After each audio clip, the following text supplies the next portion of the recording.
Assalamualaikum Sobat Football United, ringan amatiran ala gue. Manchester United memperoleh kemenangan yang luar biasa. Ini kemenangan besar menurut gue karena menghadapi tim yang peringkatnya di atas, Manchester United. Salah satu pesaing dari Manchester United juga untuk bisa mendapatkan tiket di kompetisi Eropa untuk musim depan. Aston Villa yang di musim ini performanya luar biasa. Sempat bahkan mereka secara konsisten ini Aston Villa menurut gue berada di papan atas. Di preview gue katakan kalau Manchester United ini akan ujian betul untuk bisa mengulangi kemenangan di Old Trafford. Sementara kemenangan di Old Trafford juga Manchester United sempat tertinggal 0-2 dulu sebelum akhirnya bisa membalikkan keadaan. Nah, di pertandingan tadi gue menilai Manchester United di babak pertama, di awal-awal pertandingan sempat tadi sekitar 5 menit awal Aston Villa langsung mengambil inisiatif, tapi setelahnya Manchester United juga menekan ya, mereka memiliki beberapa momentum di sana di babak pertama, dan puncaknya adalah di menit ke-17 ketika Rasmus Højlund berhasil mencetak gol. Sebelum itu mereka mendapatkan beberapa momentum juga ya, Manchester United, dan ya setelah Rasmus Højlund mencetak gol barulah Aston Villa lebih keluar nih menyerang.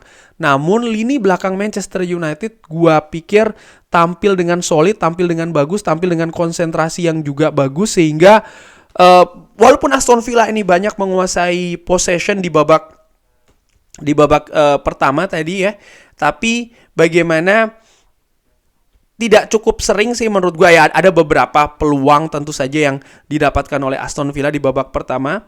Mereka menguasai possession, jelas total shots pun juga demikian. Mereka memiliki satu big chances yang berhasil diselamatkan oleh Andre Onana, selebihnya ataupun 2 ya, gue lupa.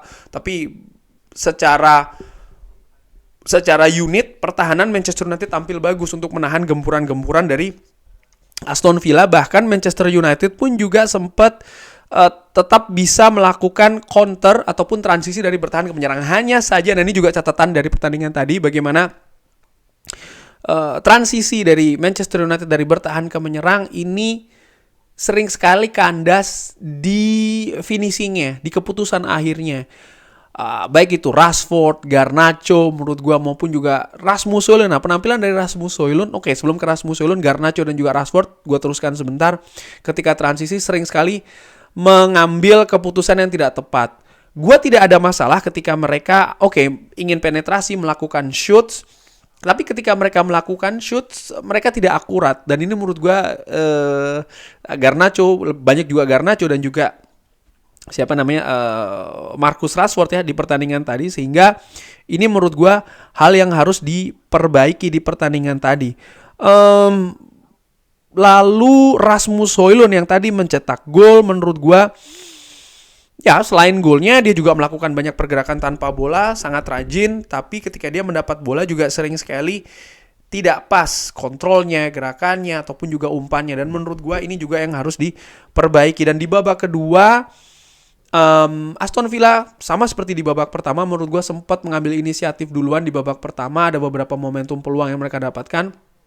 Lalu Manchester United perlahan membalikkan situasi. Mereka juga banyak menyerang, mereka juga ya itu tadi, mereka menyerang tapi keputusan akhir ya, terutama setelah masuk sepertiga akhir pertahanan dari Aston Villa ini sering sekali kandas.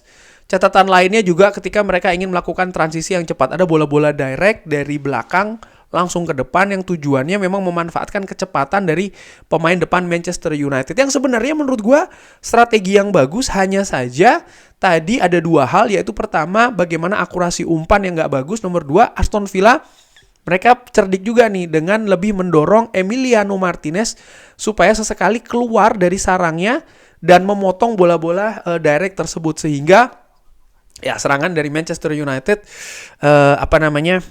terhalau. Aston Villa di babak kedua menurut gue dengan Manchester United ini silih berganti melakukan serangan. Ada beberapa momentum dari Aston Villa juga, dan puncaknya tentu saja bagaimana Aston Villa ini di menit ke-67 yang berawal dari bola mati ya kan, berhasil menyamakan situasi 1-1. Ini mengulang gol di pertemuan pertama 3-2 di Old Trafford, 2-2 itu dari set piece. termasuk salah satunya juga dari corner. Tadi pun juga demikian, ada scrimmage ya di depan gawang dari Andre Onana yang akhirnya Douglas Luiz yang tidak terkawal dengan satu sentuhan berhasil menjebol situasi 1-1. Habis itu ya Aston Villa sebagai tuan rumah, mereka tambah bergairah, tambah bersemangat, determinasi pemain lebih tinggi. Ini juga memaksa Manchester United lebih banyak bertahan. Di situ gue berpikir, oke, apa yang akan dilakukan oleh skuad Manchester United di atas lapangan? Nomor 1, mereka harus tenang. Mereka jangan panik. Ini penting karena isi stadion tentu saja sangat bergemuruh. Itu juga sangat mempengaruhi penampilan di atas lapangan. Kalau mental pemain, karakter pemain tidak siap, ya ini akan goyah, tidak bagus.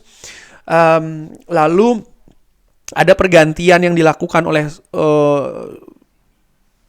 Erik ten Hag dengan memasukkan Scott McTominay menggantikan Marcus Rashford, yang memang di babak kedua menurut gua mengalami penurunan penampilan Marcus Rashford.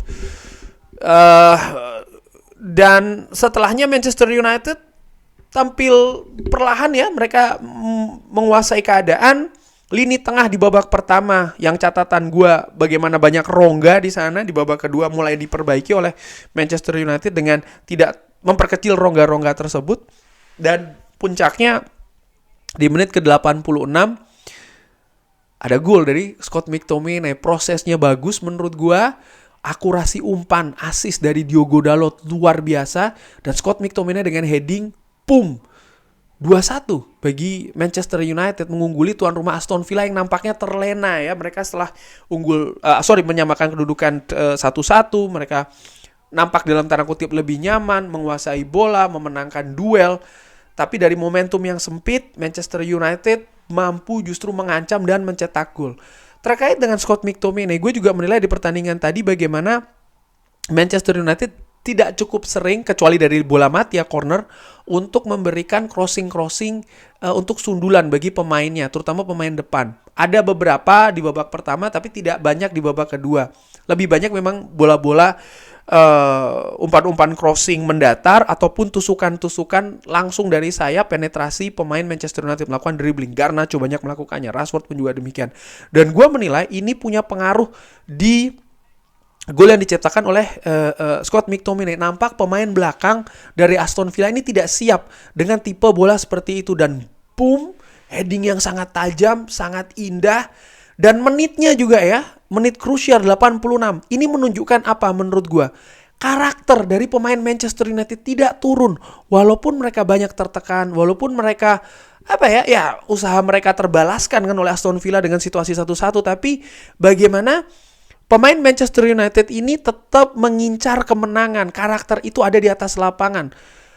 Mungkin ada beberapa fans ya mengatakan ya Manchester United ini diserang terus, penampilan tidak bagus, bla bla bla. Gua menilai sekali lagi Manchester United menghadapi lawan yang sedikit lebih diunggulkan atau bahkan mungkin lebih diunggulkan ya, karena Aston Villa musim ini tampil bagus, mereka tampil di kandang sendiri pula, dan mereka baru saja mencetak banyak gol di pertandingan sebelumnya.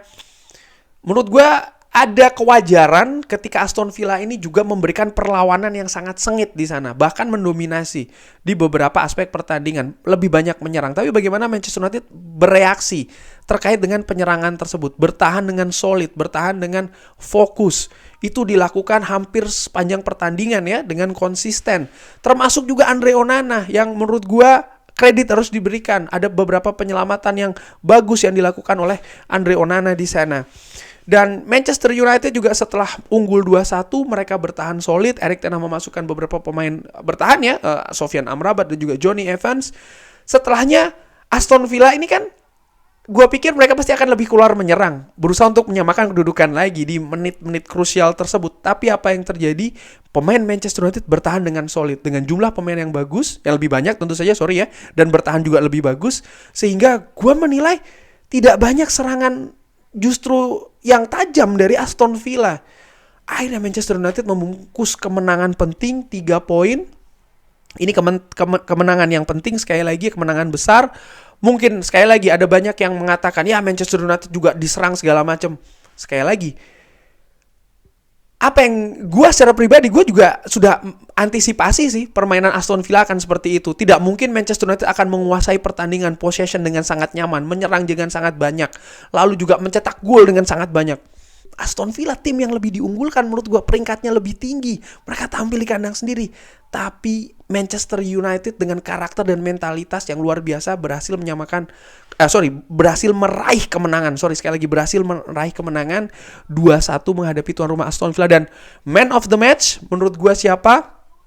Ada banyak pendapat, komentar, tentu saja Kobbie Mainoo, Casemiro, yang menurut gue juga tampil bagus di pertandingan tadi. Lalu Diogo Dalot tampil bagus juga, tapi menurut gue secara ringan amatiran gue menilai seorang Harry Maguire di pertandingan tadi.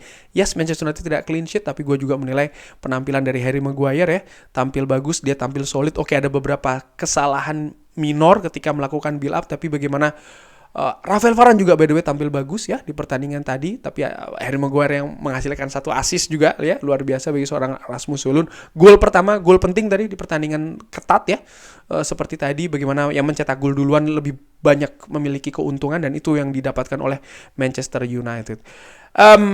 Gue tadi juga sudah menyinggung soal masalah faktor kekurangan dari terutama pemain depan dan juga pemain tengah tadi, bagian di babak pertama banyak memberikan space ya kan.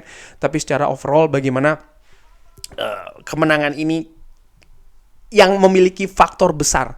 Gua sudah singgung di preview ada 3 hal. Nomor 1, ini akan merapatkan jarak dengan tim-tim di atas Manchester United. Nomor 2, ini akan menghentikan laju dari Aston Villa. Dan yang terpenting juga faktor nomor 3, ini akan menambah kepercayaan diri dari skuad Erik ten Hag. Kabarnya demikian. Tadi ada satu pergantian ya, Luke Shaw digantikan oleh Lindelof. Gue belum mendapat kabarnya apakah cedera atau seperti apa. Kalau ada kabar lainnya akan gue update lagi di Football United channel yang ringan amatiran ala gue. Terima kasih sudah menyaksikan. Jangan lupa like, subscribe. Wassalamualaikum warahmatullahi wabarakatuh. Thank you.